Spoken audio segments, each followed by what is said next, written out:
masih di program Damai Indonesiaku spesial Ramadan. Seperti yang dijelaskan Ustadz Fahmi Salim tadi dalam mukaddimahnya bahwa bulan Ramadan adalah bulan pendidikan seperti yang kita kenal, yaitu Syahrut Tarbiyah, di mana Allah menggembleng selama 30 hari selama setiap tahun. Lalu dimensi-dimensi pendidikan apa saja yang ada di bulan Ramadan ini? Ustadz Tata Sukayat akan menjelaskan kepada kita semua di segmen kedua ini. Inilah Damai Indonesiaku, selamat mengikuti.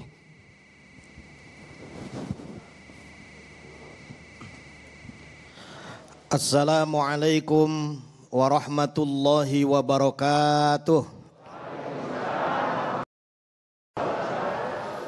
Alhamdulillahilladzi ja'ala ramadana syahra syiyam. Assalatu wassalamu ala khairil imam wa ala alihi wa sahbihil kiram, amma ba'du. Para alim ulama, para habaib, para kiai yang saya hormati dan Allah muliakan, pemirsa Damai Indonesiaku di seluruh tanah air, wabil khusus ibu-ibu, bapak-bapak yang hadir di masjid yang dibanggakan kita semua.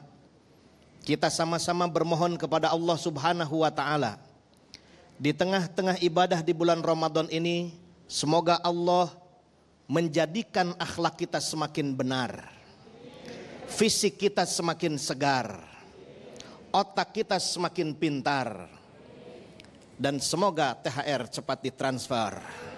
Kenceng giliran ini, Kiai. Sebagaimana disampaikan oleh guru kita semua, bahwa Ramadan adalah Syahrut Tarbiyah, bulan pendidikan. Dalam istilah saya, Ramadan ini laksana Universitas Ilahiyah atau Universitas Ramadan. Hadirnya dalam setahun hanya sekali saja. Guru utamanya Allah Rabbul Alamin. Peserta didiknya muslimin, muslimat, mukminin, mukminat, soimin, soimat. Buku pedoman akademiknya Al-Quran dan Sunnah Rasulullah Muhammad Sallallahu Alaihi Wasallam.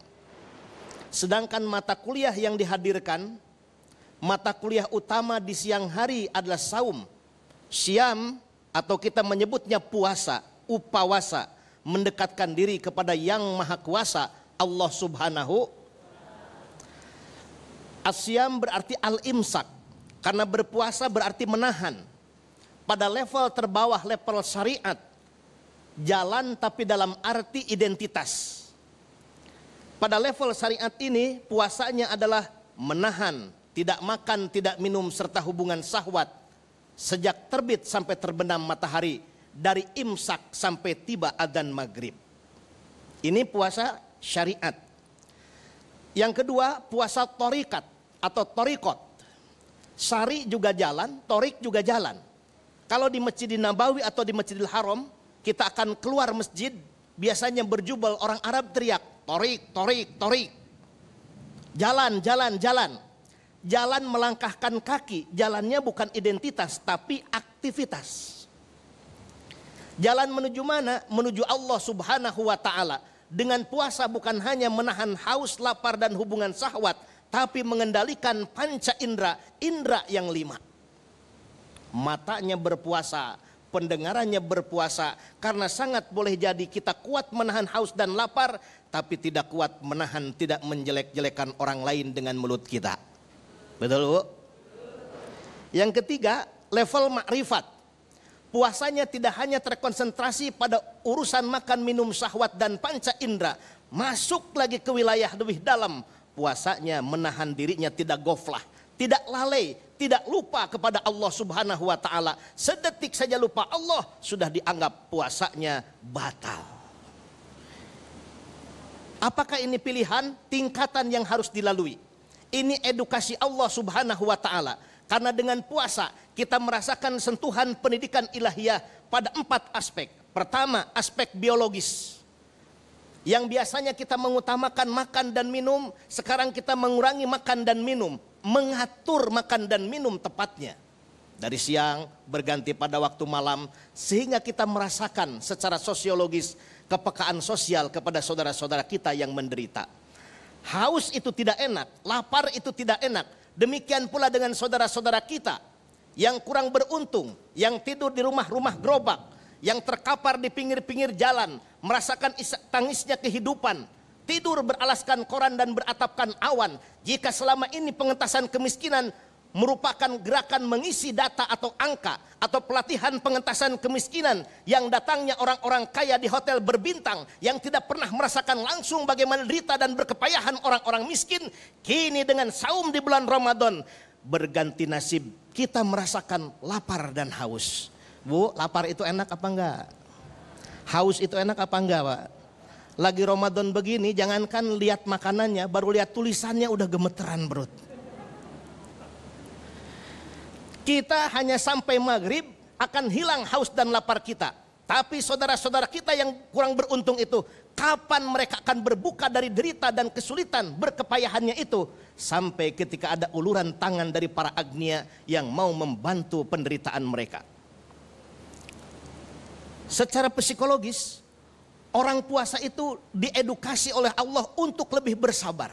Maka Paul Gulman menyebut, jika 80% kesuksesan manusia di dunia berdasarkan karena kecerdasan emosional, dan kecerdasan emosional itu berpuasa. Maka ketika kita puasa, kalau ada orang ngajak berantem, menghina kita, merendahkan kita, kita cukup mengatakan inni shaimun, aku sedang berpuasa. Sehingga ketika berpuasa jiwa kita tidak haus dipuji dan juga tidak merasa khawatir ketika dikritisi oleh orang lain, karena mental orang yang sabar, punya kecerdasan emosional. Secara spiritual, puasa ini meningkatkan, kalau kita sebut arkanuddin, rukun agama itu ada 3, dari Islam, iman dan ihsan. Pada level ihsan inilah kita merasakan, karena ibadah puasa ini satu-satunya ibadah yang terjaga kerahasiaannya. Sholat tidak terjaga kerahasiaannya, zakat tidak terjaga kerahasiaannya, haji atau umroh satu kampung kita undang syukuran pergi haji berangkat umroh, betul? Tapi saum yang kita laksanakan, puasa yang kita laksanakan, tidak ada satupun yang tahu kecuali kita dan Allah Subhanahu. Kalau mau berlaku curang, Bu, sebelum sholat duhur tadi kita ambil wudhu, kebetulan haus, minum setengah gelas, kan nggak ada yang tahu, Pak. Atau ibu-ibu bikin masakan, menyiapkan hidangan kelak untuk berbuka puasa, suami belum datang, anak-anak juga demikian, nyicipin makanan, enggak banyak, cuma 2 piring. Tapi kenapa tidak melakukan itu? Padahal tidak ada orang yang tahu, karena sudah tersingkirkan penyakit sirkul asgor. Ibadah yang ingin dilihat oleh orang lain, sudah hadir kesadaran, terinstall dalam batin kita kesadaran. Ibadah ini bukan karena manusia, semata-mata karena Allah Subhanahu. Ini yang disebut dengan konsep ihsan, beribadah kepada Allah seolah-olah melihat Allah, dan jika pun tidak, pasti Allah akan melihat kita. Betul, Bu? Yang kedua, mata kuliah Universitas Ramadan ini qiyamul lail atau sholat tarawih di malam harinya. Tidak semua sholat sunnah dianjurkan berjamaah, tetapi untuk sholat tarawih ini dianjurkan berjamaah. Sehingga pada bulan Ramadan, suami, istri, anak-anak melangkahkan kaki dari kediaman masing-masing menuju rumah Allah. Sampai di rumah Allah di masjid, mengundang kasih sayang Allah, sehingga doa yang dibaca, Allahumma ftahli abwaba rahmatik, ya Allah bukakan kepada hamba pintu-pintu kasih sayangmu. Jangankan dikasih sayangi oleh Allah Subhanahu wa ta'ala, bapak dikasih sayangi, disayangi oleh atasan, promosi jabatan cepat. Ibu disayang sama orang tua, apapun dikasih. Bapak disayang sama mertua, anaknya pun dikasih, nggak pernah diambil lagi. Ini kalau disayangi Allah Subhanahu wa ta'ala, jangankan yang diminta, yang kita tidak minta pun Allah akan memberikannya. Amin ya robbal. Iktikaf kita di masjid, dan kemudian sholat tarawih menunjukkan kebersamaan, duduk sama-sama rendah, berdiri sama-sama tinggi. Dan lamanya perkuliahan di Universitas Ramadan ini akan berakhir setelah menyelesaikan tugas akhir yang disebut dengan zakatul, akan diwisuda pada tanggal 1 Syawal. Bagi yang lulus meraih predikat gelar takwa yang nilainya di atas rata-rata kam laud Idul Fitri, tapi yang tidak lulus dia drop out, kam min shaimin laisa lahu min siyamihi ilal ju' wal atas, wa kam min qaimin laisa lahu min qiyamihi ilas saharu, Banyak sekali orang yang berpuasa tidak mendapatkan efek dari puasanya kecuali lapar dan haus semata. Dan betapa banyak orang yang melaksanakan qiyamul lail tidak mendapatkan efek dari qiyamul lailnya kecuali pengalaman begadang semata. Na'udzubillahi min dzalik. Mudah-mudahan kita termasuk yang lulus di wisuda pada tanggal 1 Syawal menjadi hamba bertakwa dan Idul Fitri. Amin ya robbal. Amin, amin ya rabbal alamin. Masya Allah, luar biasa sekali penjelasan dari Ustaz Tata Sukaya tadi, betapa digambarkan bulan Ramadan ini adalah Universitas Ramadan yang Allah berikan gratis kepada seluruh hambanya, kepada seluruh umat muslim di seluruh dunia ini. Betapa kita dilatih untuk semakin tajam untuk menajamkan kepekaan sosial kita. Nah, di segmen berikutnya pemirsa kami akan perdalam, kita akan buka sesi tanya jawab dengan guru-guru kita yang ada di depan kita ini. Tetaplah di Damai Indonesiaku spesial Ramadan.